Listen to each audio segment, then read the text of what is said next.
भूमाफियाओं का मनोबल किस कदर बढ़ा हुआ है, इसका जीता जागता उदाहरण निरसा क्षेत्र में देखने को खुलेआम मिल रहा है। निरसा क्षेत्र में तालाबों की जमीन को भरकर उस पर मकान एवं दुकान बनाने का सिलसिला लगातार वर्षों से जारी है। मंगलवार को भी एक ऐसा ही मामला प्रकाश में आया है। मामले की जानकारी मिलते ही निरसा सीओ ने राजस्व कर्मचारी एवं अंचल अमीन को भेजकर घटनास्थल का मुआयना करवाया। वहीं इस संबंध में जानकारी देते हुए सीओ नितिन शिवम गुप्ता ने कहा कि जल स्रोत चाहे वह सरकारी हो या रैयती, उसे किसी भी हालत में भरने नहीं दिया जाएगा। जल स्रोत को बचाने के लिए सरकार प्रयासरत है, फिर पूर्व से बने जल स्रोत को कैसे नष्ट होने दिया जाएगा। निर्माण कार्य करवाने वाले लोगों को चिन्हित करने का काम किया जा रहा है। जो लोग भी दोषी होंगे उन पर कानून सम्मत कार्रवाई की जाएगी।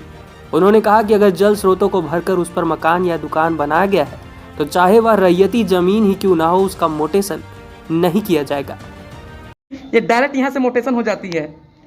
जहाँ तक मेरी जानकारी है कि मैं जब से यहाँ पर पदस्थापित हुआ, मेरे द्वारा किसी भी रैयती तालाब या सरकारी तालाब, ठीक है, सरकारी तालाब की तो बात ही नहीं आती है। अगर कोई रैयती तालाब भी है तो ऐसे मामलों में नामांतरण की कार्रवाई नहीं की गई है। फिर भी अगर पहले ऐसा कुछ हुआ है तो उसको भी मैं देख लूँगा इस समय। बहुत अच्छे से कारण उससे भरा दिया रहा है और नियमता बोला जाता है कोई भी तालाब को ना भराइए, सरकारी हो या प्राइवेट। क्या कुछ कहेंगे इस मामले को लेकर? जैसा आप लोग के चैनल के माध्यम से बताना चाहेंगे कि अभी कुछ देर पहले ही इसकी जानकारी हमको मिली है।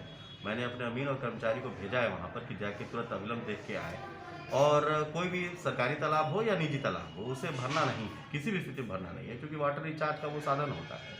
अगर ऐसी जानकारी है, मैंने बोला है तुरंत रिपोर्ट देने के लिए। रिपोर्ट जैसे ही आ जाता है उसके बाद फिर मैं जो नियमानुसार कार्रवाई होगा जरूर करेंगे। सर, यहाँ मालिकों द्वारा इस तालाब को धीरे धीरे बेच दिया जाता है, टुकड़ा में बेच दिया जा रहा है और इसका कुछ ना कुछ प्रखंड का भी दोषी कहेंगे, क्योंकि ये डायरेक्ट यहाँ से मोटेशन हो जाती है।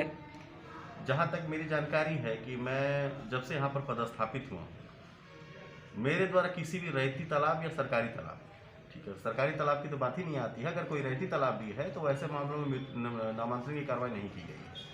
फिर भी अगर पहले ऐसा कुछ हुआ है तो उसको भी मैं देख लूँगा इस समय।